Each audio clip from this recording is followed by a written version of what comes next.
We have a team of social media and new media experts that are going to help us brand this. This includes emails, e-commerce, social media such as Facebook, Twitter, grassroots, and groundswell. Let's get people involved. And Web 2.0 things, applications such as BlackBerry apps and iPhone apps, to get people involved, keep people connected to ArtVines, and grow the community. We have folks like Nick Toriano, who was with Yahoo and now with Black Arrow New Media. This is what he focuses in. This is why he's on our advisory board. And we have Erica Collins, who's here with us today, who is also a new media expert, plus our core team. Finally, we have multiple promotional channels, including regular advertising such as newspapers, metro ads. We're talking Express, Examiner, just the basics. We're not going to ignore that. We're just going to take full advantage of our new media team. Let's talk a little bit about our competition. We have a very successful line of competitors in DC. And that's a good thing. It shows that we have a strong target market. If you go to Cork on U Street, on 14th Street, on a Friday night, standing room only, Proof, very packed usually. Vinoteca Wine Bar on 14th. Zola is pretty successful as well. Sonoma Wine Bar. All very successful companies. We have a proven and growing market in the wine industry and in the food and services industry. However, what we believe is, especially in our location, we will be one of a kind. In our own 3-block radius of our location, which we will get to later, we will be the only wine bar in our area. We will serve a very large number of clients in that particular area. Also, adjacent to our bar and lounge will be a Busboys and Poets, which we think fits with our concept. It's a concept that won't take away from our clients, but it complements our creative theme. So what we feel is that we have a very strong competitive edge at ArtVines, which we'll get to right now. Let me walk you through some of our competitive edge. For those of you that may not be familiar, we're using the Enomatic machines. These are a fairly new device. It's an automated robotic system that serves wine and is a self-serve system. So picture this. You come into ArtVines, you get a card. You sign up, you get a card, an ArtVines card. You can now take this card and stick it in the Enomatic machine, and it will pour you an exacting 1 ounce, 2 ounce, half glass, or full glass of our varietals of wine.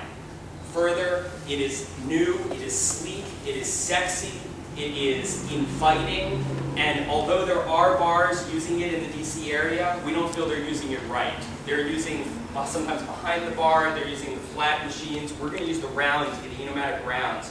We think these are an inviting, socially dynamic wine tasting experience. It invites people to gather around, to see the wines, explore it as they're exploring the art that surrounds them as well.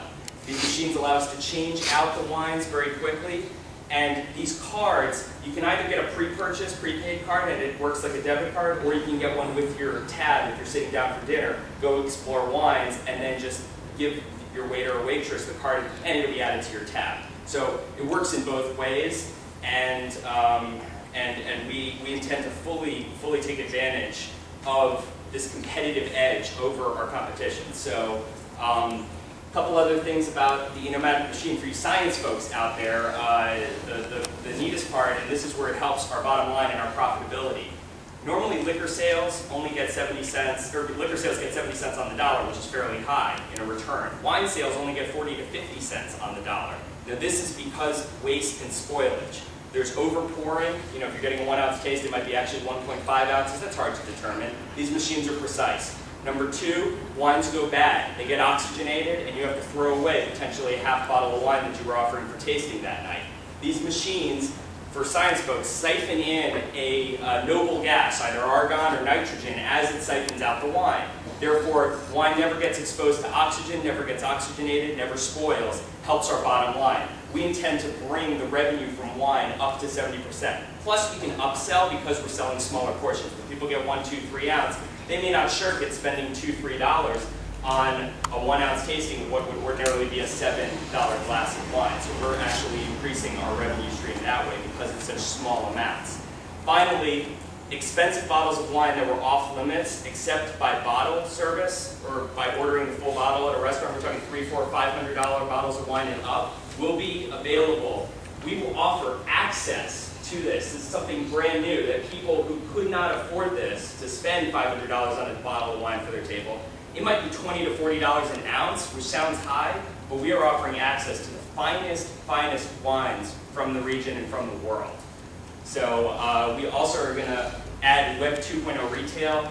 We're going to have folks, when they come in, they're going to get either a BlackBerry or an iPhone application that we're going to offer them. They're going to have a tour, basically a map of the ArtVines location, what wines we're offering them, information about the wines, the food pairings. They can keep notes on the wine journal, what they like, and order the wines from the kiosk, order their favorite wines that they've just tried. And we also finally intend to double our revenues with these cards because it's gathering marketing data.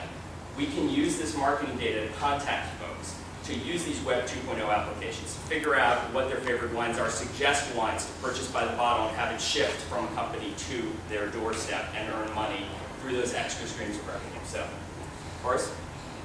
So why is this enomatic wine service system so important to our market? Well, at the end of the day, it forms the basis for really what we will be delivering as far as we call it our creative IP, and that is our Art Off the Vine series. So at ArtVines, part of what the experience entails is a synergy between the wine and the art, or special events. So if you're in South Africa and we decide to feature an entire line of South African wines, what we can do and what we will do is bring in a South African or African theme or style of art. Let's take it to Italy. Now we have an entire fleet of Italian wines, all over an Italian artist or an Italian style or theme of art. We can take that to Argentina. We can really bring the globe to ArtVines. We can bring the world to ArtVines for these creative experiences. Each experience, each initiative will have its own marketing push. So we really plan on kind of getting funky with it, with the marketing. We really want to get creative with the marketing.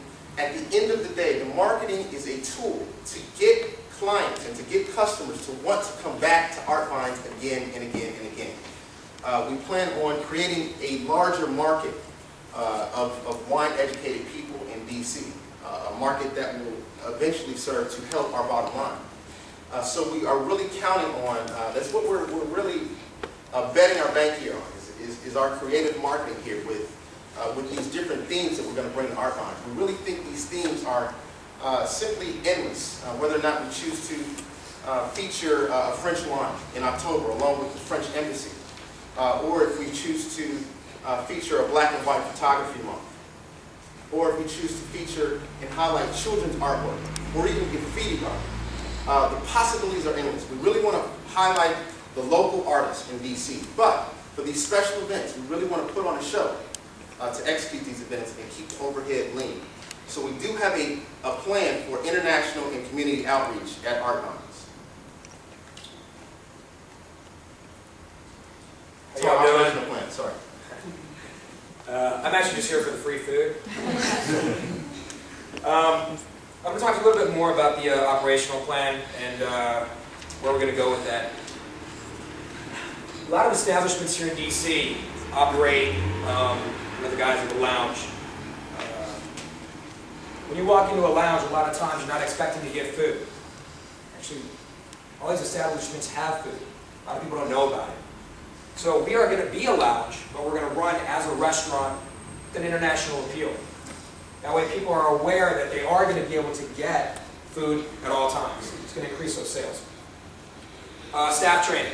It's very important. I've trained staff all over DC. If any of you are familiar with the Latin Concepts group, Chicha, Gazuza, Mate, Ceviche, 11th Street Lounge in Arlington, Guadapos in Arlington. We're going to have a major focus on customer service. A lot of you have walked into a restaurant and realized, I've been standing here for a while, is anybody kind of come up and talk to me? Or we're going to guide you. As soon as you come in there, we're going to greet you, we're going to seat you. You're going to know who we are, we're going to know who you are.